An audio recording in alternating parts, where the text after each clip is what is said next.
Good morning to all. Today's topic is grammar translation method.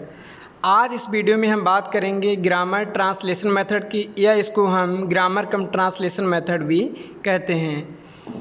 इस video में आप जानेंगे क्या एडवांटेज हैं, क्या डिसएडवांटेज हैं और क्या मेन फीचर्स हैं ग्रामर ट्रांसलेशन मेथड के। टेट सी टेट के इंग्लिश वाले सेक्शन में, पेडागोजी के सेक्शन में आपको 2 क्वेश्चन इस टॉपिक से मिल जाते हैं, और डीएलएड, बीएलएड, बीएड में टीचिंग मेथड्स में भी हम इसकी बात करते हैं, उसके बारे में पढ़ना होता है। चलिए आगे हम बात करते हैं ग्रामर ट्रांसलेशन मेथड की। तो ग्रामर कम ट्रांसलेशन मेथड या ग्रामर ट्रांसलेशन मेथड, आपके इसको हम क्लासिकल मेथड, ट्रेडिशनल मेथड और ओल्डेस्ट मेथड भी कहते हैं। इस मेथड में क्या होता है, बालकों को या बच्चों को मदर टंग के माध्यम से अंग्रेजी भाषा का ज्ञान कराया जाता है। स्ट्रेस ऑन मदर टंग, बच्चे की जो मातृभाषा होती है उस भाषा की सहायता से हम बच्चे को इंग्लिश विषय का ज्ञान कराते हैं, जिससे कि बच्चों को प्रॉब्लम फेस ना करना पड़े। क्योंकि जब हम बात करते हैं जहाँ पर इंग्लिश टारगेट लैंग्वेज होती है, टारगेट लैंग्वेज की बात करते हैं जो हमको सिखानी है, इंग्लिश की बात करते हैं, और बच्चों की वो मदर टंग नहीं है, तो बच्चों को कठिनाई महसूस होती है, टिपिकलिटी महसूस होती है। तो उनके लिए हम यहाँ पर बच्चों को मदर टंग का यूज़ करते हैं, उसके माध्यम से सिखाते हैं, तो उनको सीखने में आसानी होती है। सबसे पहले इसकी बात की थी फोगर अस्टियम एंड विलियम बाथ ने 16th सेंचुरी में। इसके बाद कम्युनिस और जॉन लॉक ने 17th सेंचुरी में ग्रामर कम ट्रांसलेशन मेथड की बात की। इन्होंने माना कि इस विधि के द्वारा बालकों को अंग्रेजी या अन्य भाषा आसानी से सिखाई जा सकती है। अब हम बात कर लेते हैं यहाँ पर ग्रामर कम ट्रांसलेशन मेथड की कि क्या इसमें होता है। इन this method teacher translate every word, phrase and sentence of English into mother tongue for the easy comprehension by the students. इस विधि में या इस शिक्षण विधि में अध्यापक शिक्षक किसी भी सेंटेंस को, किसी भी फ्रेज को और किसी भी शब्द को अंग्रेज़ी भाषा से मातृभाषा में कन्वर्ट करके बच्चों के सामने प्रेजेंट करता है, जिससे कि बच्चों को आसानी से वो समझ में आ जाए। इसके बाद in grammar translation method the primary skill to be developed are reading and writing, little attention is given to speaking and listening. Grammar translation method में जो प्रारंभिक स्किल हैं, आपको जो बेसिक स्किल हैं, वो रीडिंग राइटिंग की डेवलप की जाती है, पढ़ना और लिखना, और जो स्पीकिंग और लिसनिंग है इस पर बहुत कम फोकस किया जाता है। आपने देखा होगा जो यूपी बोर्ड के बच्चे होते हैं उनकी ग्रामर बहुत टिपिकल होती है, बहुत ग्रामर उनकी स्ट्रॉन्ग होती है, लेकिन जैसे ही स्पोकन लैंग्वेज की बात करते हैं, हम प्रोनाउंसिएशन की बात करते हैं, तो वहाँ पर वीकनेस सामने आ जाती है। क्योंकि यूपी बोर्ड या जो इनकी मदर टंग इंग्लिश नहीं है, उनको जब अंग्रेजी ग्रामर ट्रांसलेशन मेथड से सिखाई जाती है तो प्रोनाउंसिएशन पर फोकस नहीं किया जाता है, फोकस किया जाता है ग्रामर पर, स्ट्रक्चर पर, पैटर्न पर। तो बच्चों को वहाँ पर प्रोनाउंसिएशन और स्पोकन में प्रॉब्लम फेस करनी होती है।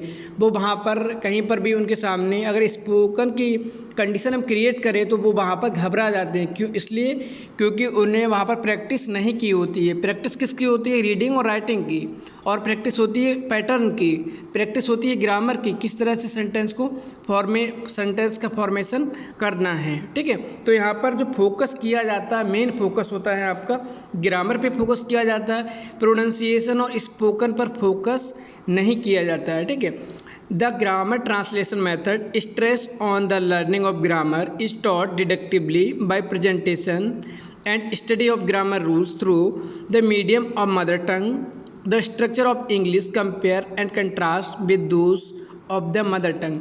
ग्रामर ट्रांसलेशन मेथड बल देता है आपका या फोकस करता है, जो ग्रामर यहाँ पर हम बच्चे को सिखाते हैं डिडक्टिवली सिखाते हैं। यहाँ पर हम जो बच्चे को ग्रामर सिखाते हैं वो डिडक्टिव मेथड के थ्रू सिखाते हैं, मतलब निगमन विधि के माध्यम से।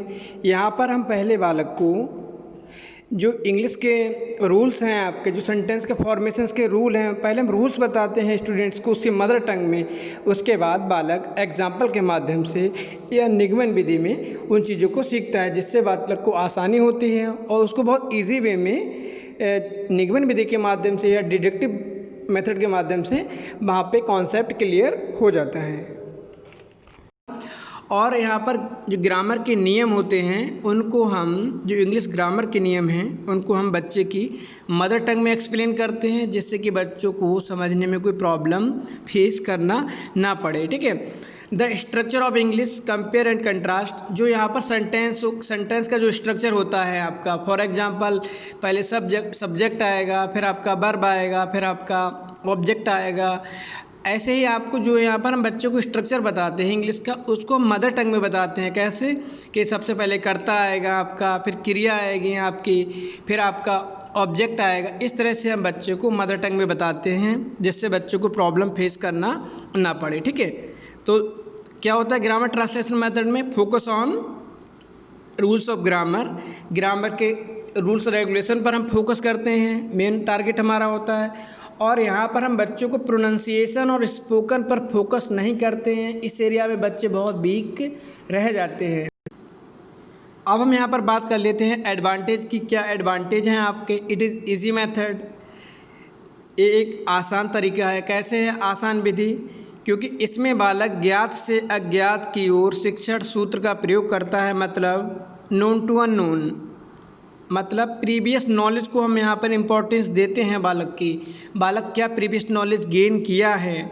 The child proceed from known to unknown in grammar translation method, the vocabulary and the language using ability in mother tongue helps the learner to learn English easily. आगे हम बात करते हैं इट हेल्प्स बिल्डिंग वोकेबुलरी। तो यहाँ पर जो बच्चे का शब्दकोश होता है उसको स्ट्रॉन्ग किया जाता है। Translation from English into mother tongue enable the learners to develop their vocabulary strength. यहाँ पर बच्चों का जो शब्द भंडार होता है वो मजबूत होता है, वैराइटीज आती है उनके अंदर। As this method avoid difficulties, इस मेथड में आने वाली जटिलताओं को कम किया जाता है। इसमें क्या है, अगर हम इंग्लिश वर्ड का इंग्लिश में ट्रांसलेशन नहीं करेंगे तो बच्चे को समझ नहीं आएगा। क्यों नहीं आएगा? क्योंकि बच्चे की मदर टंग इंग्लिश नहीं है, वो हिंदी भाषी क्षेत्र का है या तमिल का है या तेलुगु का है या किसी भी एरिया का है। तो उसके सामने हम इंग्लिश के वर्ड को उसकी लैंग्वेज में चेंज करेंगे तो बच्चे को आसानी से समझ में आएगा। ठीक है, टिपिकल नहीं लगेगा, धीरे धीरे आसानी से उसको इजी वे में सीख जाएगा। अगला है proper grammar is taught easily. यहाँ पर जो हम बच्चे को ग्रामर पढ़ाते हैं, बच्चा ग्रामर बहुत आसानी से सीख जाता है, क्योंकि मातृभाषा उसे आती हो तो मातृभाषा उसे बेसिक रूल्स समझाती है कि किस प्रकार से सेंटेंस का फॉर्मेशन करना है।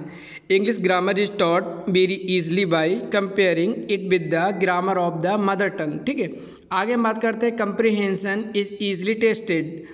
यहाँ पर जो बच्चे ने सीखा है, बच्चे को जो हमने सिखाया है ग्रामर ट्रांसलेशन मेथड के द्वारा, तो यहाँ पर हम बच्चों का मूल्यांकन आसानी से कर सकते हैं, उनका एवेल्यूएशन बहुत ईजिली कर सकते हैं। क्योंकि बच्चे को हम यहाँ पर जो हमने पढ़ाया होता है मातृभाषा की सहायता से हम क्वेश्चन करेंगे या उसको पेपर देंगे तो बच्चा सहजता से आपके आंसर को दे पाएगा। ठीक है, फिर आगे हम बात करते हैं टाइम सेविंग और इकोनॉमिकल। यहाँ पर समय की बचत होती है और आपका इसमें बहुत ज़्यादा धन व्यय नहीं होता है। अब हम बात कर लेते हैं इसकी डिसएडवांटेज की। ठीक है, डिसएडवांटेज क्या है, क्या डिमेरिट्स हैं इसके।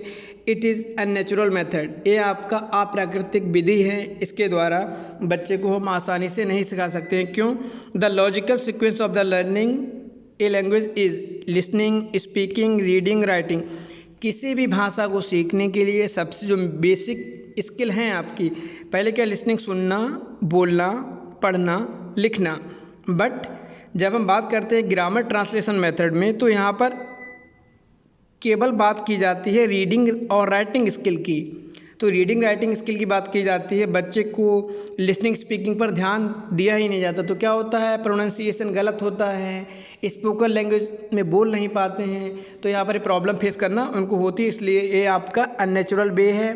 नेचुरल वे क्या है आपका, पहले आप सुनेंगे, उसके बाद आप बोलेंगे, फिर आप पढ़ेंगे, उसके बाद लिखेंगे। ठीक है, इसके बाद बात करते हैं सेकंड की, स्पीच इज नेग्लेक्टेड। यहाँ पर जो स्पीच है उसको हम लोग उसकी अवहेलना करते हैं, ओनली रीडिंग और राइटिंग पर हम फोकस करते हैं। फिर वही बात, स्पोकन लैंग्वेज को प्रमोट नहीं किया जाता है या स्पोकन लैंग्वेज को प्रमोट नहीं करती है, प्रोनाउंसिएशन स्किल पर बल नहीं देती है। रिटन फॉर्म, कोई भी लैंग्वेज है आपकी बिना लिखे उसको हम कैसे डेवलप करेंगे,